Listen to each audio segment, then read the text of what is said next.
এমনি আমার আল্লাহ বড় মেহেরবান, সারা বছরে একটা মাসকে আমাদেরকে দিয়ে দেয়। যত গুনাহ করেছিস এমন একটা আগুনের ভাঁটিতে আমাদেরকে ভরে দেয়। সেই ভাঁটিটার নাম হলো না খাওয়া ভাঁটি। না খেয়ে বান্দা যখন ধুকে ধুকে কষ্ট পায়, লোহাকে সোনাকে মানে ভাঁটিতে ভরে, তার দাম বাড়ানোর জন্যে, দাম কমানোর জন্যে নয়। তার কাছ থেকে জং ছেড়ে যাবে, ময়লা ছেড়ে যাবে, খাদগুলো চলে যাবে, সলিড সোনাটা দাঁড়িয়ে যাবে। তো আল্লাহ তাবারাক ওয়া তাআলা বলছেন, আমি রোজাটাকে একটা ভাঁটি বানিয়েছি, একটা আপনার কি না ওই ফর্মা বানিয়ে দিয়েছি। এই ফর্মাতে যতজন ঢুকবে লাআল্লাকুম তাত্তাকুন, প্রত্যেকেই মুত্তাকি হয়ে যাবে। একবার বলেন সুবহানাল্লাহ। এমন একটা ইবাদত আল্লাহ আমাদেরকে দিয়েছে, যে ইবাদতের মাধ্যমে আমরা মুত্তাকি হয়ে যাব, মুত্তাকি হয়ে যাব, মুত্তাকি হয়ে যাব। এর থেকে আর সুখবর কি আছে ভাই? এর থেকে আর কি সুখবর আছে? আল্লাহ আমাদেরকে বানিয়ে নিয়েছেন। আহা, আপনারা কি করতেন জানি না। আমার নিজের একটা জীবনী ছোট কথা বলি। আমার বড়টা, আমার বোন আছে একটা, তারপরে আমি, আর আমাকে পৃথিবীতে রেখে আমার মা আল্লাহর ডাকে চলে গেছেন। তো আমি মাকে মনে পড়ে হালকা চেহারাগুলো, মায়ের আদর জানি না। তবে আব্বা অনেকদিন বেঁচে ছিলেন আমার বিয়ে হওয়া পর্যন্ত, বাকি ওই ছোট বয়সে মা গেছে। তা আমার বড়টা আমার বোন, দুই ভাই বোনে প্রাইমারি স্কুল যেতাম, বুঝতে পারছেন কি না। স্কুল যাওয়ার কারণ কি, সকালে উঠি গোসল করে প্যান্ট জামা পরে রেডি হতাম, মনে হতো যেন অফিসার অফিসে চললো, এত ব্যস্ত আর কি। কেক দেবে, কেক, স্কুলে কেক পাওয়া যেত আমাদের জামানায়, এখন তো ভাত খাওয়াচ্ছে। তো কেকটার লোভে সেই ছোট বর্ণ পরিচয় বইটা নিয়ে দৌড়তাম। আর ছুটির ঘন্টা একটু সাউন্ড পেলেই বই পড়ে থাকতো, মারতাম দৌড়। ওই বইটা আমার বোন কুড়িয়ে আনতো প্রতিদিন। এই ছিল জিন্দেগি, আনন্দ।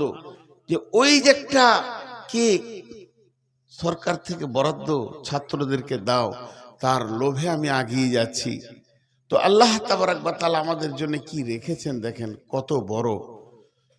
ছোট্ট করে একটা উদাহরণ দিব। এই উদাহরণটার ভিতরে আপনারা অনেকগুলি কথা পেয়ে যাবেন। আপনাদের এখানে অনেক ইট ভাটা আছে না, বাংলা ভাটাও আছে, ইটের ভাটা চলে। তো যে মিস্ত্রি ইট বানাবে, ও একটা কোদাল আর বালতি নিয়ে বের হয়েছে বাড়ি থেকে, 2 বালতি পানি মেরে দিল মাটিতে, এবার কোপ মারতে শুরু করেছে। তো মিস্ত্রি যখন কোপ মারতে শুরু করেছে, তখন মাটি মিস্ত্রিকে বলছে, আমাকে কোপ মারছো কেন, আমি কি করলাম? তো মিস্ত্রি উত্তরে মাটিকে বলছে, এটা উদাহরণ, ভাবিয়েন না যে কোথাও এরকম হয়েছিল বা বুখারী মুসলিমে আছে, তাহলে তো বিপদ। কালকে যদি বলেন হুজুর হাদিসটা কত নম্বর, তাহলে তো আমার আর জান থাকে না। এটা উদাহরণ দিচ্ছি। মাটি মিস্ত্রিকে বলছে, ভাই তোমার কি করলাম, এত কোপ মারছো কেন? তো মিস্ত্রি উত্তরে বলছে, চুপ কর, তোরই দাম বাড়বে। চুপ কর, তোরই দাম বাড়বে, তুই তুই কোপ খা। দিয়ে কোপানো হয়ে গেল, এবার পানি আর বালু দিয়ে লাত মারছে। লাত মারলে দাম বাড়ে না কমে? আপনারা উঠে এসে যদি আমার বুকে একটা লাত মেরে দেন, দাম বাড়বে। এই মোবাইল বন্ধ করো, মোবাইলের লাইট আমি নিতে পারি না, মাথা ঘুরে পড়ে যাবো বলছি। আর তোদের এই বয়সে মোবাইল, এত বড় মোবাইল। আরে বাপ, বিয়ে হয়েছে, তোর বাপকে বলবি তাড়াতাড়ি বিয়ে করতে হবে তোদেরকে, একদম লেট করা যাবে না। তো মিস্ত্রি বলছে চুপ কর, তোর দাম বাড়বে। এবার যখন লাত মারতে শুরু করেছে, তখন মাটিটা বলছে, তুই বললি আমার দাম বাড়বে, তো লাত খাইছিস কেন? বলে চুপ কর, লাত খা, তোরই দাম বাড়বে।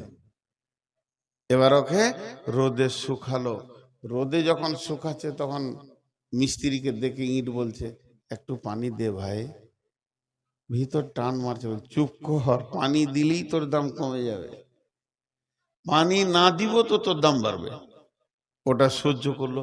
এরপর ভাটিতে চড়িয়েছে, এবার কালো কয়লাটা পাশে এসেছে, কয়লাকে দেখে ইট বুঝে নিয়েছে মাল খারাপ, ও নিজে জ্বলবে আমাকে জ্বালাবে, নিজে জ্বলবে আমাকে জ্বালাবে। তখন মিস্ত্রিকে ডেকে বলছে, ভাইয়া প্রথমে আমাকে কাটলি, ধৈর্য ধরলাম, লাত মারলি, কিছুই বলি নাই।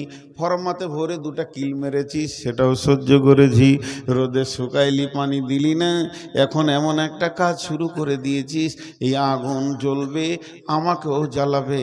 এখন কি বলছিস বল? বলছে ভালো করে পুরবি তো বেশি দামটা হবে, আর ছালট হয়ে যাবি তো লোক নিয়ে গিয়ে রাস্তায় ফেলে দিয়ে তোর মুখে জুতা মারবে। আর ভালো করে পুরবি তো কাজ লাগবে। এবার ইটটাই এ গ্রেটে পুড়েছে। তখন মসজিদওয়ালা, মাদ্রাসাওয়ালা, আপনারা মসজিদ বানাবেন, গিয়ে ইটটাকে ধরেই বলছেন এটা কই দাম নেবেন বলেন, এটার দাম যা লাগবে এই মালটাই আমাদের মসজিদে লাগবে। তখন ইট বলছে বন্ধুরে কত লাত খেলাম তোর খবর নাই, বন্ধুরে কত কোপ খেয়েছি, ভাটিতে পুড়েছি, জ্বলেছি। আজকে আমি যদি মসজিদের দেওয়ালে লেগে যাই, কিয়ামত পর্যন্ত দাঁড়িয়ে দাঁড়িয়ে তেলাওয়াত শুনতে পাবো, আজান শুনতে পাবো। আমি যদি স্কুলে মাদ্রাসায় লেগে যাই, আমার কাছে লোক শিক্ষা গ্রহণ করবে। তাহলে আজকে বুঝেছি কোন জায়গা থেকে এসে কি দাম লেগেছে। বন্ধু আমার, এটা একটা মিশাল দিলাম, আর একটা ছোট্ট মতো মিশাল দিই। আমাদের বাম পাশে যারা রয়েছে মা বোন, এখানে সব মেয়ে ছেলে আছে, এরা সোনা পরে কানে, নাকে, হাতে, গলায় সোনা পরে, কথা বলে না, ঘুমিয়ে গেলেন, পানি খাই। দেখেন কতবার খেলাম, এক দেখো কমেনি, জিভটা আটকে গেছে ভাই। তো এরা সোনা পরে? জি না।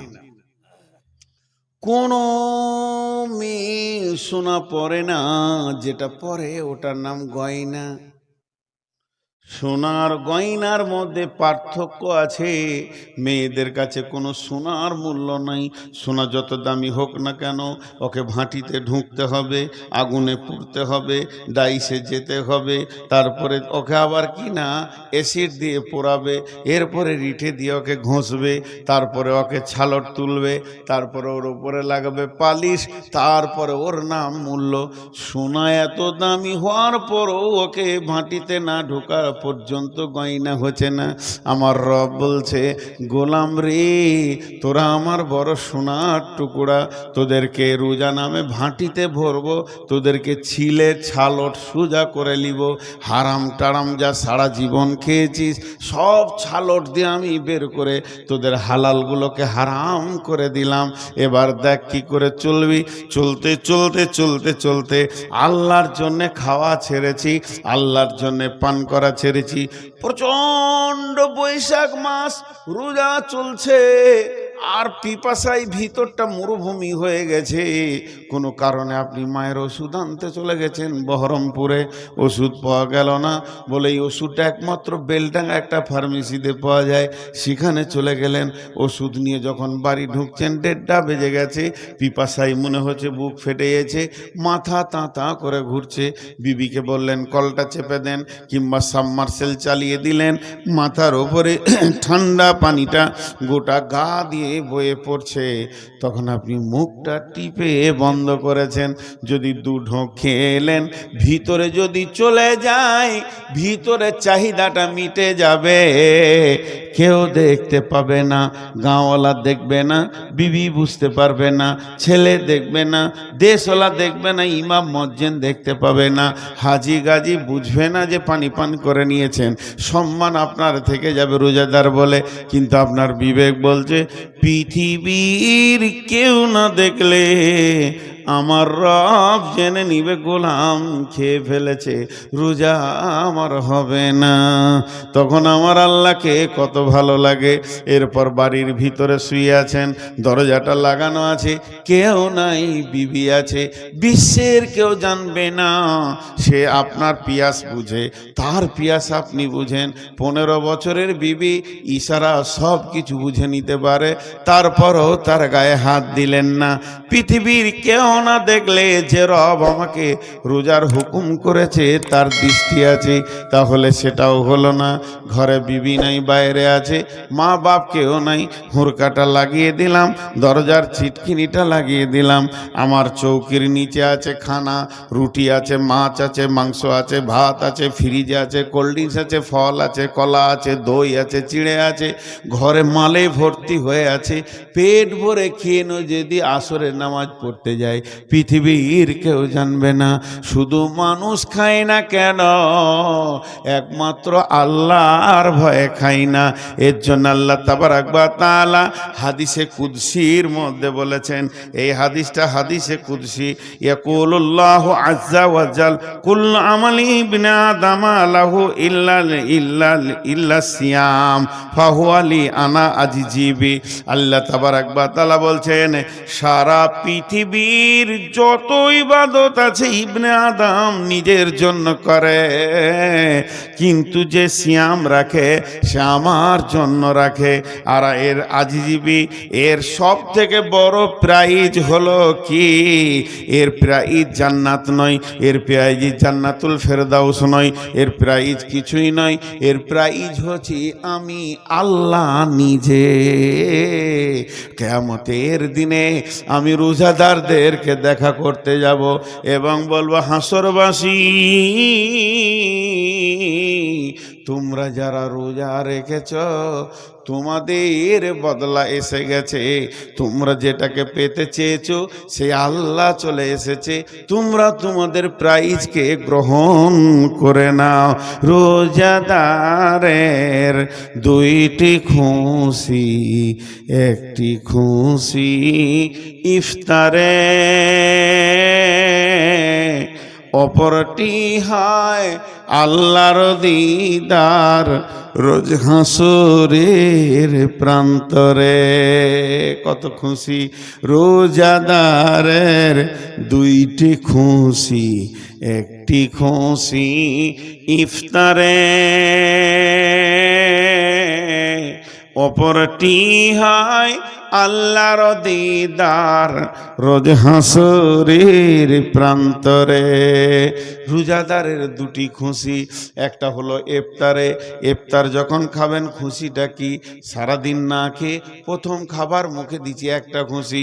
নাম্বার দ্বিতীয় খুশি, আমি যে সারাদিন রোজাটা রাখলাম, আল্লাহ আমাকে রাখার তৌফিক দিলেন, আমার আমল নামাতে আজকে একটা রোজার নেকি লেখা হয়ে গেল, এটা একটা আনন্দ। 3 নম্বর ঈদুল ফিতর বলা হয়, ওটা হলো আনন্দের দিন। কেন? আজকে পহেলা সওয়াল, আমার রব আনন্দ দিয়েছে আমাদেরকে, ঈদগাহে গিয়ে আনন্দ করব। আমার 30টা রোজার সবকে লেখা হবে, আমার জীবনের গুনাহ মাফ হলো, আল্লাহ আমাকে মুক্তি দিলেন, আমার শরীরের সমস্ত জঙ্গল ঝরে গেল, আমি সলিড সোনাতে দাঁড়িয়ে গেলাম। আল্লাহ তাবারাক ওয়া তাআলা রোজাদারের সঙ্গে রমজান মাস কিয়ামতের দিন নিজে মোলাকাত করবি। এরপরে আমি একটা হাদিস পড়েছি, জি ভাই, মাঝে একটা ছোট্ট করে কথা বলি। আমার 1 ঘন্টা বকা হলো, আর আধা ঘন্টা দিব আজকের মতো। বারবার পানি পান করছি, আমি চেয়েছিলাম যে 12টার আগে পর্যন্ত দেন। মানুষের একটা ধারণা, এই যে মৌলানা আউয়াল আছে, আমার আগে যিনি বক্তব্য রাখলেন, ভালো মানুষ। আমার নজরে, আমার যতটুকুই জ্ঞান আছে, পশ্চিমবঙ্গে যতগুলো বক্তাকে আমরা বক্তা, বেশি বক্তা দেখি, তো উনি একটা ভালো মানুষ, এবং ওনার যে ইলমেটা আছে আমাকে 10 বছর পড়াবে।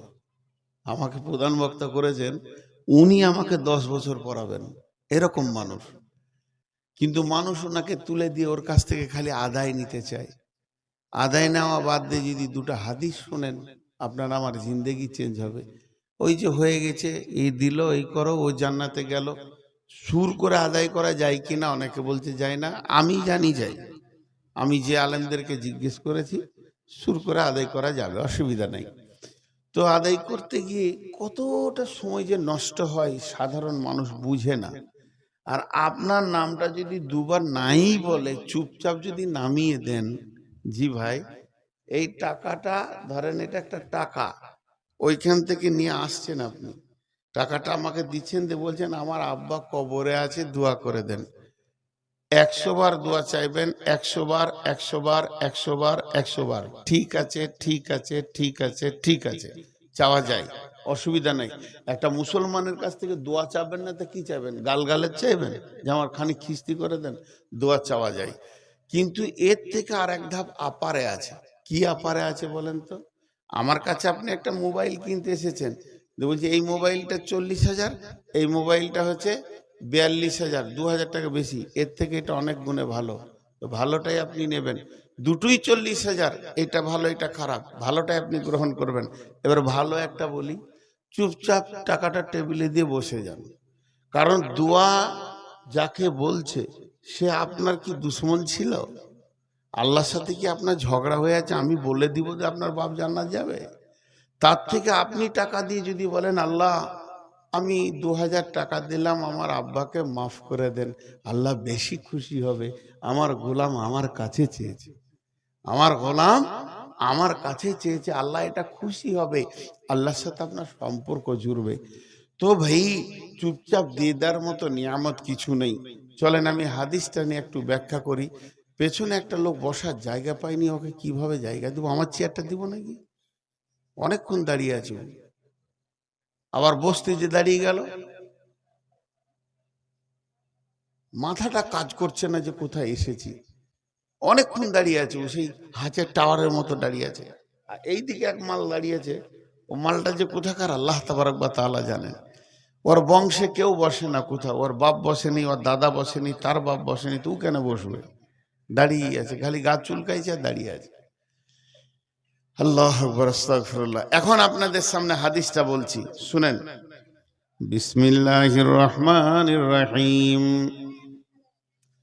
মান সামা রমাজানা ঈমানাও ওয়া ইহতিসাবা গুফিরা লাহু মা তাকাদ্দামা মিন জামবি ওয়া মান কামা কিয়ামাল লাইলি ওয়া মান কামা কিয়ামাল লাইলাতুল কদরি ঈমানাও ওয়া ইহতিসাবা গুফিরা লাহু মা তাকাদ্দামা মিন জামবি। আমার কথাটা বোঝার চেষ্টা করেন। আল্লাহ রসুলের হাদিসটা টু দি পয়েন্ট আপনাদেরকে আগে তর্জমাটা শোনাই। বিশ্বনবী বলছেন যে ঈমান ইহতিসাবের সঙ্গে 30টা রোজাকে রেখে নিল বা 29টা, তার বিগত জীবনের অনেক গুনাহ মাফ হয়ে যাবে। কোন কোন মুফাসসিরিন বলছেন সমস্ত গুনাহ মাফ হয়ে যাবে। আর কি বললো? কিয়ামাল লাইলি বলতে মানে তারাবি যে পড়লো 8 রাকাত, প্রতিদিন কামাই করলো না, কোয়ান্টিটি রেখে দিল। আর কিয়ামাল লাইলাতুল কদরে, লাইলাতুল কদর গুলোকে যে জাগলো, আল্লাহ নবী বলছেন গুফিরা লাহু মা তাকাদ্দামা মিন জামবি, তার পূর্বে যত গুনাহ আছে সব মাফ হয়ে যাবে। আবার কারো কারো মত সব নয়, মিন জামবি বলতে অনেক গুনাহ মাফ হয়ে যাবে। এখন সহজ ভাষাতে দুটি কথা বলি। রবিবার থেকে রোজা শুরু, যেদিন রোজা শেষ হবে ঈদের নামাজ পড়ে নিব, গোটা মাসটা রোজা রেখে নিব, জীবনের গুনাহ মাফ। আলহামদুলিল্লাহ বলতে ইচ্ছা করলো না? দেখেন কত খুশি হয়ে গেছেন আপনারা। আমি আরেকবার বলছি, কে বিড়ি ধরিয়ে দিয়েছে? বিড়ির গন্ধ আমি নিতে পারি না। আরে সুবহানাল্লাহ, পেছনেই কেউ বিড়ি ধরিয়েছে। ভাই যে বিড়ি খেয়েছিস বিড়িটা ফেল, আল্লাহ তোকে তৌফিক দেখ, জাহান্নামে গিয়ে বসে খাবি, ওখানে আগুনও পাবি বিড়িও পাবি। বিড়িটা ফেল। তোকে এখন বিড়ি খেতে মন গেল? ছি ছি ছি, না এখনো গন্ধ যেত না। এ ব্যাগ কার? আও বলে রেখে দিয়ে চলে গেছে নাকি? ভালো হলো, আমি একটা ব্যাগ পেয়ে নিয়েছি। হ্যাঁ, না বিড়ির গন্ধ একদম নিতে পারি না। এত কষ্ট হয়।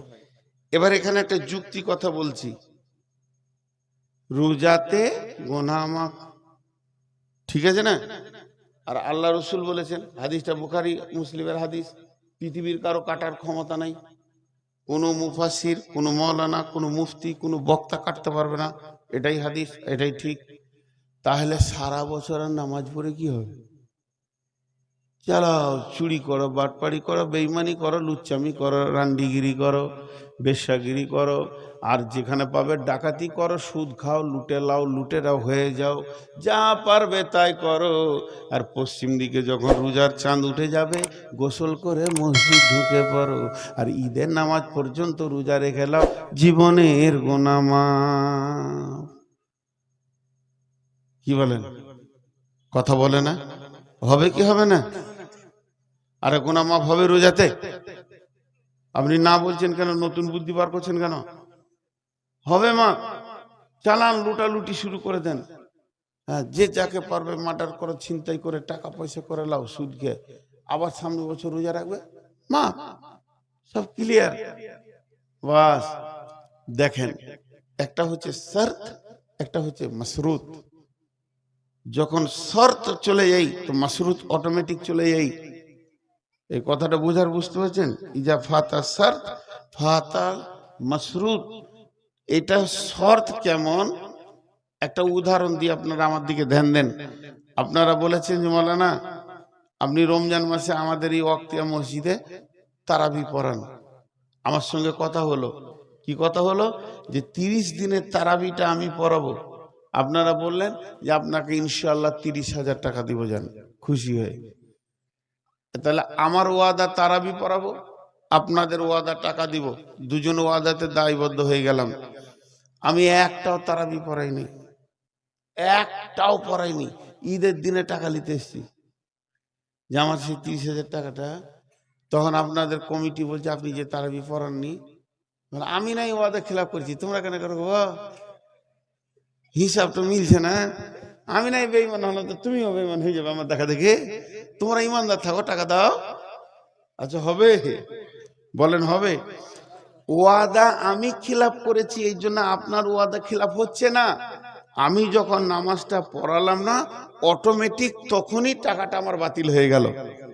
ওই নামাজের ওপরে শর্ত ছিল, তেমনি রোজার দুটি শর্ত আছে, এটা আমরা খেয়াল করি না। আল্লাহ রসুলের ভাষাটা দেখেন, দুটি শর্ত আছে। বিসমিল্লাহির রহমানির রহিম, আমার আঙ্গুলের দিকে তাকান, হাতের দিকে। মানসামা রামাজানা ঈমানাও, একটা শর্ত হলো ওয়াহিতেসাবা। এই দুটি শর্তের পরে নবীজি বলছেন গুফিরা লাহু মা তাকাদ্দামা মিন জামবি। যার রোজাতে ঈমান থাকবে, ইহতিসাব থাকবে, ওই রোজাটাতে গুনাহ মাফ হয়ে যাবে। এটা কি বলেন? কি? পানি। আপনারা বললেন পানি, আমি মুখে দিচ্ছি, আমি জানি এটা পানি নাকি। এটা যদি আমি বলি শরবত, তাহলে আপনারা চোখে দেখতে পেয়েছেন না, কিন্তু চিনি মিশানো আছে। কথাটা বোঝাতে পারলাম? চোখে দেখতে পেয়েছেন না, কিন্তু চিনি মিশানো আছে। তা ওই রকম ধরনের রোজাতে দুইটা জিনিস মিশানো থাকবে, তবেই তার নাম রোজা হবে। যে জিনিসে দুটো জিনিস নাই, যে পানিতে চিনি নাই, লেবুর রস নাই, ওটা শরবতই নয়, ওটা শরবতই নয়, ওটা শরবতই নয়। যে রোজাতে দুটো জিনিস নাই, যে রোজাতে দুটো জিনিস নাই, যে রোজাতে দুটো জিনিস নাই, ওটা রোজাই নয়, ওটা রোজাই নয়, ওটা রোজাই নয়। কথাটা বোঝাতে পারলাম? এবার সেই দুটো জিনিস শুনেলেন, একটা হলো ঈমান, একটা কি হলো? ঈমান। আমরা সকলে বলি একটা কি হলো? ঈমান। সেই ঈমানটা কেমন? আমি যে রোজা, আজকে রবিবার, শনিবার দিন চলে গেল, পশ্চিম দিকে সূর্য চাঁদ উঠে গেল, রোজার আমাদের আনন্দ এসে পৌঁছে গেল। আমি গোসল টোসল করে পরিষ্কার পরিচ্ছন্ন হয়ে এবার ঢুকলাম রোজা রাখার জন্যে। উদ্দেশ্য আমার এটাই, রোজা রাখবো, জীবনে যত গুনাহ করেছি সব আল্লাহর কাছে মাফ করিয়ে নিব। এই উদ্দেশ্যে আমি মসজিদে ঢুকে গেলাম। এবার আমি মাগরিব পড়লাম, আমি তারাবির সালাত পড়লাম, আমি বাড়িতে গিয়ে রেস্ট করলাম, আমার বিবি ভোরে উঠিয়ে দিল, আমি সাহারি ভাত খেয়ে নিলাম, আর আমি কিছু খেলাম না, মসজিদে ফজর পড়লাম, ঘুরছি ফিরছি, আমি রোজাদার, আমার গুনাহ মাফ হবে, এই নিয়তে রোজা শুরু করেছি। এখানে ঈমানটা কি?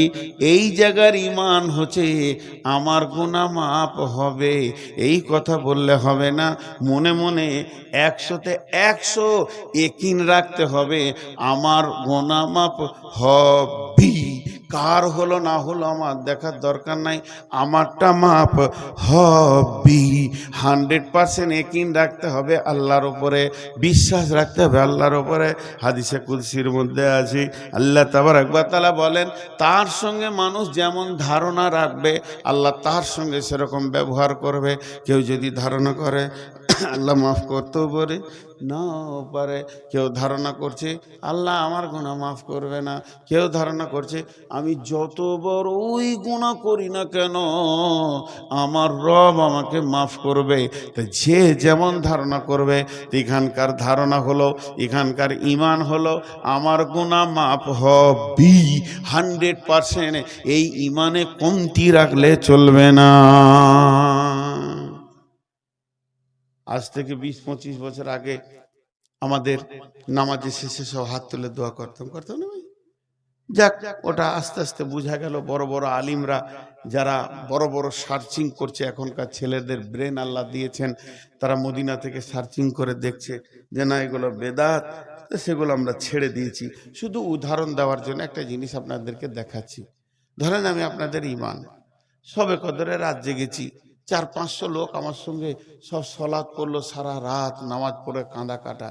এখন ছেলেরা এসে বলছে হুজুর একটু দোয়া করেন, ফজরের আর মাত্র 5 মিনিট আছে, সাহারি খেতে যাওয়া, একটু দোয়া করেন। তো কাঁদছি আমরা, মসজিদে আলোগুলোকে নিভিয়ে দিয়ে আঁধার করে দোয়া শুরু করেছি। উদাহরণ দিচ্ছি না, আমি খুব জোরে জোরে দোয়া করছি, আল্লাহ তুমি মাফ করে দাও, এ আল্লাহ তুমি ক্ষমা করে দাও, এ আল্লাহ আমি চুরি করেছি, জেনা করেছি, ব্যভিচার করেছি, মদ খেয়েছি, আল্লাহ তুমি মাফ করে দাও, আমার মতো বড় সুদখোর কেউ নাই, আল্লাহ তুমি মাফ করে দাও, তুমি তো মাফ করবেই, এর জন্য রহমতের মাস দিয়েছো। আমার সামনে ইমাম সাহেব কাঁদছে, মজ্জেন কাঁদছে, অঝর নয়নে কাঁদছে, হাজি গাজী মাস্টার ডাক্তার সবাই যেন ডুকরে ডুকরে কাঁদছে, আর মনে মনে ভাবছে আল্লাহ মাফ হয়ে যাবে, আল্লাহ তুমি মাফ করে দাও, মাফ হবেই হবে। এরই ভিতরে একজন আমার সামনে বসে রয়েছে, হাতটা এমনিকে ধরে যাওয়া, খালি মাঝে মাঝে বলছে আয় আয়, ওর মনটা বলছে মাফ হতেও পারে নাও পারে। এর নাম ঈমান লয়, এর নাম ঈমান লয়। কথা বুঝতে পারলেন? আজ কি সুগারের চাপটা খুব বেশি, এর নাম ঈমান লয়। এটা হলো ফাজলামা করা, ইহতিসাব। দ্বিতীয় নম্বর শর্ত হলো ইহতিসাব বামানা ইখতিখলাস। এইখানটা তোমার কেউ দেখতে পাবে না, তুমি ছাড়া, তোমার আল্লাহ ছাড়া কেউ বুঝবে না।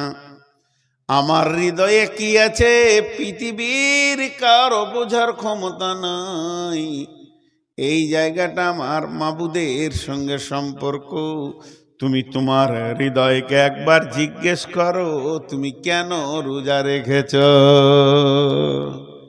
টিউ দেখেছেন? বাইসাইকেলের টিউ দেখেছেন? আহা, একটা টিউ এনে জালসা করা দরকার ছিল। বাইসাইকেলের টিউ দেখেননি? এত লেটে কেন হ্যাঁ বলছেন ভাই? আমার রুগী আমি, আপনারা তো নন। তো একবার সকলে বলেন, একটা বাইসাইকেলের গোল টিউ, নতুন টিউ দেখেছেন? মাশাআল্লাহ। ওই টিউয়ে একটা নজেল আছে, ওই নজেলে সিরিঞ্চি বা পাম্পার লাগিয়ে দিয়ে মারলি ওটা পাম্প হয়। একজন ভালো ব্রেনিয়ান ছেলে, আপনার গোপালপুর এই গাঁটার নাম গোপালপুরে অত ব্রেনিয়ান ছেলে কেউ নাই, ও বৈজ্ঞানিক হবে। একটা নতুন টিউ নিয়েছে, নজেলে সিরিঞ্জিটা দিয়ে মারছে আর ফাঁস মারছে, আর 1.5 ঘন্টা চালিয়ে ক্লান্ত হয়ে গেছে, পাম হচ্ছে না। একটা মুরব্বি পার হয়ে যাচ্ছিল, বলছে দাদু পাম হচ্ছে না। কই, টিউ তো নতুন। লাঠি করে নেড়ে দেখছে নজেলের পাশে 1 ইঞ্চি কাটা। তখন ও বলছে তোর টিউ যে কাটা রে ভাই, বলছে আমিই কেটেছি। আচ্ছা, ও বৈজ্ঞানিক হবে না? নিজের হাতে টিউ কেটে পাম দিছে, এর থেকে আর ব্রেনিয়ান ছেলে কে আছে? আচ্ছা, ওই টিউটা কবে পাম হবে? শুক্রবার হবে? কথা বলেন, শুক্রবার হবে? 1 সপ্তাহে হবে? 1 মাসে হবে? 1 বছরে হবে? সূরা ইয়াসিন পড়লে হবে? আহা, টিউ কেটে যে পাম দেয়, এর মতো বোকা পৃথিবীতে নাই। কিছু লোক আছে রমজানের প্রথমে মসজিদ ঢুকে নেয়, কিন্তু ঢোকার সময় নিয়ত করে খালি ঈদ হয়ে গেলে আর মসজিদে আসবো না। টিউ কাটা পাম দেনেওয়ালা মাল হাজির হয়ে গেছে মসজিদে। এখানে নিয়ত করে আজকে 1টা আর 29টা, আজকে হলো 25টা আর মাত্র 5টা, আজকে হলো 27টা আর মাত্র 2টো, আর 29 যদি হয় আর মাত্র 1টা। যখনই পশ্চিম দিকে সওয়ালের চাঁদ উঠে গেল, মসজিদ থেকে হাত ঝেড়ে দিলে, জামা কাপড় রেডি করে আয়রন করে ঈদগাহের ময়দানে গর্দন উঁচু করে যেছে। আমার মতো আর রোজা রাখনেওয়ালা কেউ নাই।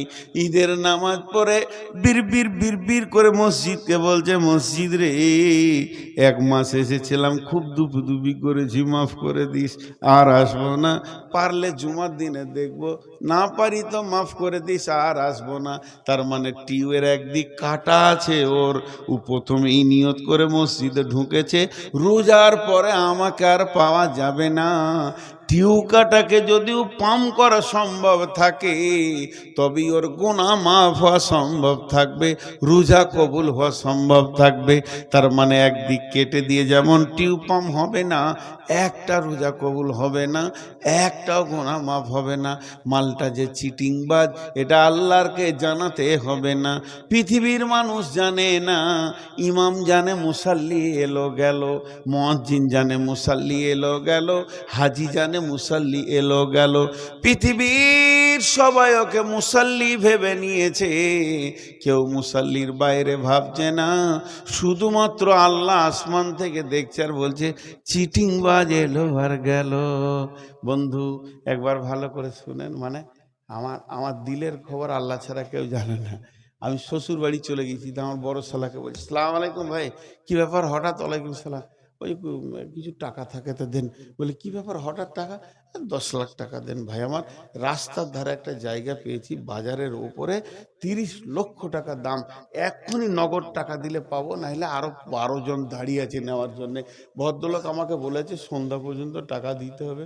ভাই আজকে আমার একদম বিকেল 4টা বেজে গেল, আমি আর ব্যাংকে যেতে পারছি না, আমার টাকা আছে 20 লাখ ঘরে, তুমি 10 লাখ আমাকে ধার দাও। ওকে বলছি কি জানেন, আজকে তো বৃহস্পতিবার, কালকে শুক্রবার, জুমার দিন কোথাও যাব না, শনিবার ব্যাংকে গিয়ে লাভ নাই, রবিবার বাদ দিয়ে সোমবার টাকা এনে আপনি ঘরে থাকেন আর না থাকেন ভাবির হাতে দিয়ে চলে যাব। ভাই 10 লাখ টাকা দেন, জমিটা 10 কাঠা জমি, অর্ধেক তোমার বোনের, অর্ধেক আমার হবে। ও মনে মনে ভাবছে জাগা, বোনের তো 5 কাঠা হচ্ছে, তা টাকাটা ধার দিই। একদম কসম, কোনো চিন্তা নেই, টাকা সোমবার তুমি বিকালে পেয়ে যাবে, সকালে ব্যাংকে গিয়ে আমি এনে দিব। এমন করে বলছি, বিচারা বুঝতে পারলে না, 10 লাখ টাকা ঘরে ছিল, দিয়ে দিলে। আর ভিতরে আমি মনে মনে বলছি, কত সোমবার যাবে রে, তুই খালি টাকা দিয়ে দেখ, তোর চুলদারি পেকে যাবে, 1 টাকা উদ্ধার করতে পারবি না। তোর বোন আছে আমার কাছে। চিটিংবাজি করা শালার সঙ্গে যায়, শ্বশুরের সঙ্গে যায়, কিন্তু আল্লাহর সঙ্গে যায়? এরা আল্লাহর সঙ্গে চিটিংবাজি করে, যারা রোজাতে ঢুকে আর পালায়। এরা কত, এদের বুকে সাহস, আল্লাহর সঙ্গেও চিটিংবাজি করে। জি, এই চিটিংবাজ মাল হয়তো আপনাদের এলাকায় নাই। আমাদের এলাকায় রমজান মাসে ভিড় দেখলে মনে হবে যে মসজিদ পরিপূর্ণ হয়ে গেছে, কিন্তু আসলে পকেট মারের দল ওরা। ওরা না এলেই মসজিদে শান্তিতে 5 ওয়াক্তের নামাজিরা শান্তিতে নামাজ পড়বে। তো আল্লাহ নবী বলছেন, মানসা মারামাজানা ঈমানাও ইহতিসাবা, তুমি আগে 100% ঈমান রাখো, এই রোজাতে আমার গুনাহ মাফ হবে। আর দ্বিতীয় নম্বরে ইহতিসাব করো, তুমি ইখলাস করো, রোজা আমাকে যা জ্ঞান দিয়েছে আমি আর জ্ঞান বশত 5 ওয়াক্তের নামাজ ছাড়ব না, আর হারাম খাবো না। আমাকে ভাত হারাম করে দিয়েছিল, রুটি হারাম করে দিয়েছিল। রমজান মাসে যদি ভাত রুটি থেকে বেঁচে থাকতে পারি, তাহলে অন্য মাসে কেন সুদ জুয়া থেকে বেঁচে থাকতে পারবো না? আমার হালাল বিবিটাকে আল্লাহ তাবারাক ওয়া তাআলা রমজান মাসে আমার জন্য হারাম করে দিয়েছিল। নিজের পরিচিত বিবিটা থেকে যদি বেঁচে থাকতে পারি, রমজান পার হয়ে গেলে পরের মেয়ের কাপড় ধরে টেনে লাভ হবে না। আল্লাহ তাবারাক ওয়া তাআলা বলছেন, নবীজি বলছেন, তুমি যদি ঈমান আর ইহতিসাব, একটা হলো গুনাহ মাফ হবেই, আর একটা হলো জ্ঞানবশত আর গুনাহ করব না, এই নিয়তে রমজান মাসে যদি ঢুকে যাও, তোমার সুসংবাদ হচ্ছে জীবনের গুনাহ মাফ। ভাইয়া, আপনারা যেভাবে বসে আছেন তাতে আমাকে আরো চালাতে হয়, কিন্তু গত পরশুদিন কালকে জালসা ছিল না, বকতে বকতে মাথাটা দুবার ঘুরে গেছে। এই সপ্তাহতেই সুগারের চাপটা বেশি, যে এটা আল্লাহ দেওয়া, বাস আল্লাহ দিয়েছেন, শরীরে আছে। এখন দুটি কথা মসজিদ নিয়ে বলবো, রমজানের পাঠটা শেষ করে দিলাম এখান থেকে। তো আল্লাহ আমাদেরকে রোজা রাখিয়ে মুত্তাকি বানিয়ে নেন, মুত্তাকি বানিয়ে নেন। আর এই মুত্তাকি থাকতে গেলে সারা জীবন আমাদের মধ্যে 10টা গুণ থাকতে হবে। এই 10টা গুণ খালি তর্জমা করে দিয়ে তারপরে মসজিদ নিয়ে 2 মিনিট কথা বলে আমি পুরা 1:15 ছেড়ে দিব। মাত্র 15 মিনিট আপনাদের কাছ থেকে আমি ক্ষমা চেয়ে নিচ্ছি 2 ঘন্টা থেকে। বিসমিল্লাহির রহমানির রহিম। লাইসাল বিররা আন তুওয়াল্লু উজুহাকুম কিবালাল মাশরিকি ওয়াল মাগরিবি ওয়ালাকিন্নাল বিররা মান আমানা বিল্লাহি ওয়াল ইয়াউমিল আখিরি ওয়াল মালাইকাতি ওয়াল কিতাবি ওয়ান নাবিয়্যিন ওয়া আতাল মালা আলা হুব্বিহি যাবিল কুরবা ওয়াল ইয়াতামা ওয়াল মাসাকিনা ওয়া ইবনাস সাবিলি ওয়াস সাইলিনা ওয়া ফির রিকাব ওয়া আকামাস সালাতা ওয়া আতাজ যাকাতা ওয়াল মুফুনা বিআহদিহিম ইযা আহাদু ওয়াস সাবিরিনা ফিল বাসাই ওয়াদ দাররাই ওয়া হিনাল বাস উলাইকা আল্লাযীনা সাদাকু ওয়া উলাইকা হুমুল মুত্তাকুন। আল্লাহ তাবারাক ওয়া তাআলা বলছেন, রোজা তোদেরকে মুত্তাকি বানিয়ে দেবে। এই মুত্তাকি যদি তোদেরকে থাকতে হয়, তাহলে শুধু পূর্ব পশ্চিমে মাথা ঠুকে দিলে হবে না। আল্লাহর ওপর ঈমান আনতে হবে, আখিরাতের ওপর ঈমান আনতে হবে, ফেরেশতার ওপরে ঈমান আনতে হবে, কিতাবের ওপর ঈমান আনতে হবে, নবীদের ওপর ঈমান আনতে হবে, মাল দান করতে হবে এবং সালাত আদায় করতে হবে, যাকাত দিতে হবে, ওয়াদা করলে ওয়াদা পূরণ করতে হবে, বিপদ আপদে আর আপনার কিনা জিহাদের ময়দানে ধৈর্য ধারণ করতে হবে। এই 10টা গুণ যার ভিতরে আছে, এই 10টা গুণে যে লোকটি গুণান্বিত, আমার আল্লাহ বলছেন উলাইকাল্লাযীনা সাদাকু, এরাই হলো প্রকৃত সত্য, ওয়া উলাইকা হুমুল মুত্তাকুন, এরাই মুত্তাকি। আমি আপনাকে একটা ফুল গাছ দিলাম, সেই গাছটাকে রাখবেন কিভাবে? টবে রাখতে হবে, পানি দিতে হবে, ছায়াতে রাখতে হবে, মরা পাতা ভাঙতে হবে, তাকে ছাঁটতে হবে, জোর সার দিতে হবে, তবেই সেটা থাকবে। তাহলে রোজা রাখলে মানুষ মুত্তাকি হয়ে যায়, মুত্তাকি আল্লাহ বানিয়ে নেন।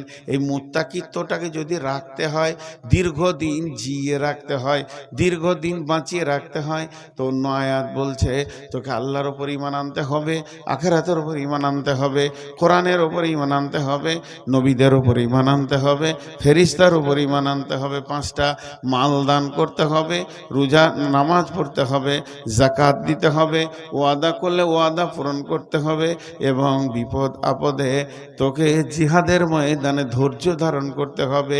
এই 10টা গুণ যার ভিতরে থাকবে, আমার আল্লাহ বলছেন ওই লোকটা হলো প্রকৃত মুত্তাকি।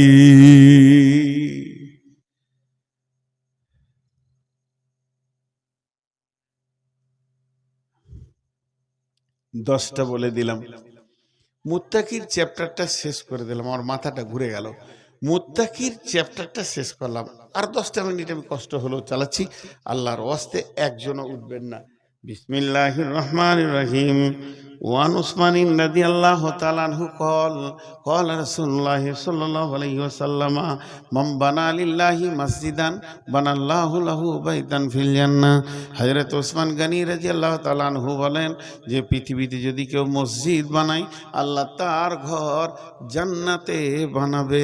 আপনি দুনিয়াতে মসজিদ বানাবেন, জান্নাতে ঘর বেনে যাবে। আল্লাহ কোরআনে বলছেন ও আন্নাল মাসাজিদা লিল্লাহি ফালা তাদউ মাআল্লাহি আহাদা। মসজিদ হলো আমার ঘর, ওখানে আমাকেই ডাকবে। মসজিদে গিয়ে তুমি অন্য কাউকে ডাকবে না। মসজিদ আল্লাহর ঘর, আর যে আল্লাহর জন্য মসজিদ বানাবে, আল্লাহ তার জান্নাতে ঘর বানাবেন। আল্লাহু আকবার। জি, একজন মহিলা প্রতিদিন মসজিদে ঝাড়ু দিতে আসতেন। বিশ্বনবীর জামানায় মেয়েটা একদিন মারা গেছেন। সাহাবারা জাল্লামাজমাইনা তাকে রাতারাতি দাফন করে দিয়েছেন। নবীজি বলছেন মেয়েটি কই, আর আসে না কেন? তখন সাহাবারা জাল্লামাজমাইনা বলেন রাসূলুল্লাহ, ওই মেয়েটি মারা গেছে, তাকে দাফন করে দেওয়া হয়েছে। বিশ্বনবী বললেন রে আমার সাহাবীরা, আমাকে নিয়ে চলো তার কবরের কাছে, আমি আল্লাহর কাছে তার জন্য ক্ষমা প্রার্থনা করব। তার মানে জেনেলেন একটা মসজিদে ঝাড়ু দিলে কত নেকি আছে। ওইটা শুধু নয়, ওয়ানাবি হুরায়রা রাদিয়াল্লাহু তাআলা আনহু قال رسول الله صلى الله عليه وسلم সাবাতুন ইযুল্লুহুমুল্লাহু ফি যিল্লিহি ইয়াউমা লা যিল্লা ইল্লা যিল্লুহু। আল্লাহর নবী বলছেন, হযরত আবু হুরায়রা বলছেন, বিশ্ব নবী মুহাম্মদ রাসূলুল্লাহ সাল্লাল্লাহু আলাইহি ওয়াসাল্লাম বলেছেন এমন একটা দিন আসবে, কঠিন কিয়ামতের দিনে কোনো ছায়া থাকবে না। মানুষ নাফসি নাফসি নাফসি নাফসি করবে, শুধু একটা ছায়া থাকবে, সেটা আল্লাহর রহমতের ছায়া। আমরা ছোট থেকে বলে বলে এসেছি, ছায়াটার নাম হচ্ছে কি আরশের ছায়া। জি না, আল্লাহ রহমতের ছায়া। এই ছায়াতে 7 শ্রেণীর লোক বাস করবে। যারা পৃথিবীতে 7খানা আমল করেছে, ওই ছায়াতে জায়গা পাবে। 7টাই নয়, যে কোনো একটা করবেন, ওই ছায়াতে জায়গা পেয়ে যাবেন। তার মধ্যে একটা হলো ওরাজুলুন কালবুহু মুআল্লাকুন ফিল মাসাজিদি। ওই লোক যার দিলটা, যার হৃদয়টা আল্লাহর ঘর মসজিদে টাঙ্গা আছে। মসজিদ যেন তার হৃদয়, মসজিদ যেন তার ভালোবাসা, মসজিদকে সে হৃদয় দিয়ে ভালোবাসে। আল্লাহর ঘর মসজিদ তার দিলের মধ্যে টাঙ্গা আছে, তার দিলটা মসজিদে টাঙ্গা আছে। ওই লোকটা আল্লাহর রহমতের ছায়াতে বাস করবে। দেখেন কত সুন্দর সুন্দর কথা। শুধু তাই নয়, আল্লাহ তাবারক ওয়া তাআলা বলছেন বিসমিল্লাহির রহমানির রহিম ইন্নামা ইয়ামুরু মাসাজিদাল্লাহি মান আমানা বিল্লাহি ওয়াল ইয়াউমিল আখিরি ওয়া আকামাস সালাতা ওয়া আতাজ যাকাতা ওয়া লাম ইয়াখশা ইল্লাল্লাহ ফাআসা উলাইকা ইয়াকুনু মিনাল মুহতাদিন। নিশ্চয়ই মসজিদকে ওরাই ভালোবাসবে, মসজিদের দেখভাল ওরাই করবে, মসজিদের তামির ওরাই দিবে যারা ঈমান এনেছে আল্লাহর উপরে, যারা আপনার কিনা সালাত আদায় ঈমান এনে আমানা বিল্লাহি ওয়াল ইয়াউমিল আখিরি, আখিরাতের উপরে যারা ঈমান এনেছে, যারা যাকাত দেয় এবং আল্লাহ ছাড়া যারা অন্য কাউকে ভয় করে না। ইন্নামা ইয়ামুরু মাসাজিদাল্লাহি মান আমানা বিল্লাহি, আল্লাহর উপরে ঈমান এনেছি, ওয়াল ইয়াউমিল আখিরি, আখিরাতের উপরে ঈমান আছে, ওয়া আকামাস সালাতা, যারা সালাত আদায় করে, ওয়া আতাজ যাকাতা, যারা যাকাত দেয়, ওয়া লাম ইয়াখশা ইল্লাল্লাহ, আল্লাহ ছাড়া কাউকে ভয় করে না। এই লোকগুলি মসজিদ বানাবে, এদের টাকাতে মসজিদ হবে, এরা মসজিদকে ভালোবাসবে, মসজিদে থাকবে। মসজিদের দেখভাল করবে, এরাই মসজিদের সমস্ত কিছু খোঁজ খবর রাখবে। আল্লাহ তাবারক ওয়া তাআলা বলছেন মসজিদ এমন একটা জিনিস যেটা আল্লাহর ঘর। আল্লাহ তাবারক ওয়া তাআলা বলছেন ফালিয়াবুদু রব্বা হাদাল বাইত। এটা কাবা শরীফকে কেন্দ্র করে আয়াতটা নাজিল হয়েছে।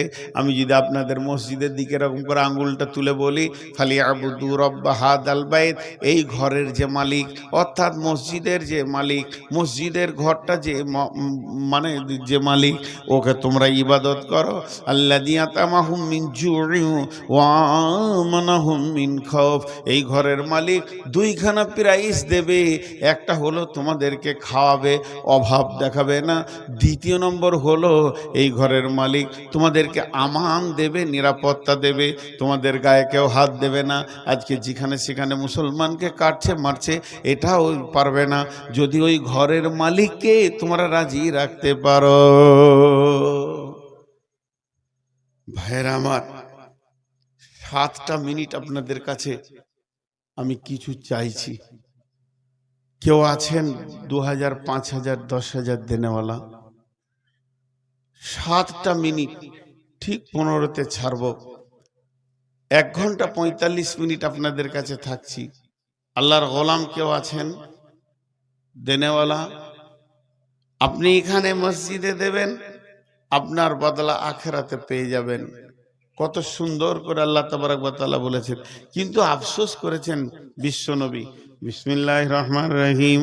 ওয়া নবী হুরায়রা রাদিয়াল্লাহু তাআলা আনহু قال قال رسول الله صلى الله عليه وسلم اذا اتخذ الفي دبالا والامانه مغرما والزكاه مغرما تعلم لغير دين اتى الرسول امرته اكا امه ادنى صديقه اقصى اباه جاهرت الاصوات في المساجد।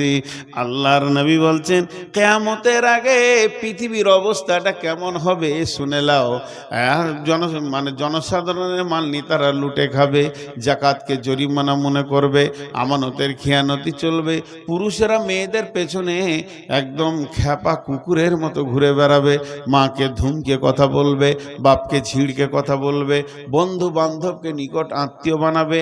আর সেই জামানাটা এমন চলবে জাহারাতিল আসওয়াত ফিল মাসাজিদে, মসজিদের ভিতরে জোরে জোরে জোরে জোরে বসে বসে গল্প করবে। তাদের এহতিয়াত হবে না, লজ্জা লাগবে না, যেটা আল্লাহর ঘর, এখানে জোরে কথা বলা যায় না। তারা চিল্লিয়ে চিল্লিয়ে মসজিদকে ক্লাবের মতো ব্যবহার করবে, মসজিদকে বটখানার মতো ব্যবহার করবে, বাংলা ঘরের মতো ব্যবহার করবে। অথচ উচিত ছিল মসজিদে হালকা করে মাথা নামিয়ে কথা বলা, মসজিদে নরম করে কথা বলা, চুপচাপ ফিসফিস করে কথা বলা। আপনি দেখছেন আমি একা? জি না। তো আপনি যখনই মসজিদ ঢুকবেন ওয়াসসালাতু ওয়াসসালামু আলাইকা ইয়া রাসূলুল্লাহ আল্লাহুম্মা ইফতাহলি আবওয়াবা রাহমাতিকা আসসালামু আলাইকুম দিয়ে মসজিদ ঢুকেন। কারণ মসজিদে একটাও মানুষ নাই, তাহলে সালামটা কি মসজিদকে দিলাম? জি না। মসজিদ আল্লাহর হাজারো ফেরেশতা থাকতে পারে, কোনো না কোনো ফেরেশতা রুকু সাজদাতে পড়ে থাকতে পারে। মসজিদ কোনো সময় খালি থাকবে না। আল্লাহর ঘর মসজিদকে হৃদয় দিয়ে যদি ভালোবাসেন, আল্লাহ তাবারক ওয়া তাআলা কঠিন কিয়ামতের দিনে সে রহমতের ছায়াতে জায়গা দিবি। জি ভাই, একজনও বলবেন না? যদি বলেন যে সব কালেকশন আউয়ালকে দিয়ে দিয়েছি, তাহলে আমি আখির, ও আউয়াল আমি আখির। ওর বাপ নামখানা রেখেছিল, বাপ যেখানেই যেছে প্রথমেই লুটিলিয়ে বেরিয়ে পড়ছে। আমার বাপ ভুল করে নাম রেখে দিয়েছে উল্টো পাল্টা, আমাকে কি মানুষ কি আর আগে দেয়? জি ভাই, কেউ আছেন আল্লাহর গোলাম? এত বলার পরেও একজনে দিচ্ছে না। হা হা, যদি কেউ বাকি থাকেন তো দেন, বাকি না থাকেন তার আপনাদেরকে কি বলবো? 5,000 টাকা করে নাজিম। নাজিম 5,000 টাকা লিখেন। দেখেন নাজিম দেখলে যে অপমান হয়ে যাবে, তো মান সম্মানটা রাখি যাক। 5,000। আর কেউ আছেন ভাই আমার? আর কেউ আছেন? হ্যাঁ, আব্দুল শেখ 5,000 টাকা, মাশাআল্লাহ। দুইজন হলো। আপনাদের এদিকে তো অনেক রাত পর্যন্ত লোক থাকে। আমাদের বর্ধমানে 11টাই শেষ। সেলিম শেখ 5,000। কিরে বা কত? 200 টাকা আর নাই। যাক, মান সম্মান রেখেছিস, যা ভর। 200 টাকা। সেলিম শেখ 5,000। আমাদের বর্ধমানে 11টাই জালসা শেষ হয়ে যায়, 11টা 12টা বাস। আপনারা বেশ ধৈর্য ধরে রয়েছেন। তবে আপনাদের থেকে আপনাদের মহিলারা বলিষ্ঠ বেশি, মুখ বন্ধ হয়নি, সমানে চালিয়ে যাচ্ছে। কি করে সংসার করছেন বা, কঠিন জিনিস। হ্যাঁ, মুখ লয় সেলাই মেশিন। হ্যাঁ, কিছু কিছু কিছু চলতেই আছে। আমি যতক্ষণ বায়ন করছি ওরাও ততক্ষণ বায়ন করছে। কি শুনলো আল্লাহ জানে। জি ভাই, আর কেউ আছেন? 5,000 করে 3 জন হয়েছে। 10 জন দেন কমসে কম। আর কেউ আছেন 5,000 দেনেওয়ালা? আল্লাহর গোলাম, রসুলের উম্মত। জি ভাই। আচ্ছা, আর একবার চাদর ভরে দেন, আর একবার এদের ভিতরে চাদর দেন। জি, এই তোমরা লাইভ দিবে নাকি? রেডি করো, আমি বলে দিই এখন। জি, এতে হবে তো? ঠিক আছে। চাদরটা ধন ভাই, আপনারা 2 মিনিট উঠিয়ে না, আর একটা চাদর দেন এইদিকে। হ্যাঁ, খোকন 2000। আরেকটা চাদর এইদিকে। চটচট করে ঘুরেলেন। মা বোনের ভিতরেও কালেকশন করেন। ভাই, আমি একটা শেষকালে 2টি কথা বলছি, একটু ধ্যান দিয়ে শুনেন। মক্কা মদিনা, গোটা কোরআনটা মক্কা মদিনায় নাজিল হয়েছে। কোরআন এমন একটা জিনিস, আল্লাহ তাবারাক ওয়া তাআলা এই কোরআনের জন্য 2টি শহরকে কবুল করেছেন। হ্যাঁ, নওয়াজ শরীফ 10,000 টাকা। দেখেন, পাকিস্তান থেকে চলে এলো। আল্লাহু আকবার, পাকিস্তানের প্রধানমন্ত্রী। তাই আমার কাছে 1 মিনিট শুনেই, গোটা কোরআনটা নাজিল হয়েছে মক্কা মদিনায়। অতএব মক্কা মদিনাতেই ইসলামের ইতিহাস মক্কার মদিনার মাটির সঙ্গে সম্পৃক্ত, জড়িত। 1 মিনিট ধ্যান দেন। ওরা কালেকশন করছে, টাকাটা দিয়ে দেন, আমার দিকে ধ্যান দেন। তো মক্কা মদিনা মানুষ 2 ভাবে যায়। আবার যারা মেধা ছেলে তারা সেখানে পড়তে যায়, তারা আবার আমাদের থেকে আরো ভালো জানেন, বোঝেন। 2 ভাবে যায়, মানে হয় উমরায় যায়, না হয় হজে যায়। হজ উমরা কিন্তু একটা ইবাদত। এখন হজ আর উমরাকে নিয়ে প্রতিটি গ্রামে গলিতে গলিতে এজেন্টের শেষ নাই। যে একবার উমরা করে আসছে সে তার পরের দিন এজেন্ট হয়ে যাচ্ছে। আর তাকে যদি জিজ্ঞেস করা হয় যে আরাফাত মানে কি, মুজদালেফা মানে কি, মিনা মানে কি, কাবা শরীফটার কি ইতিহাস জানে না।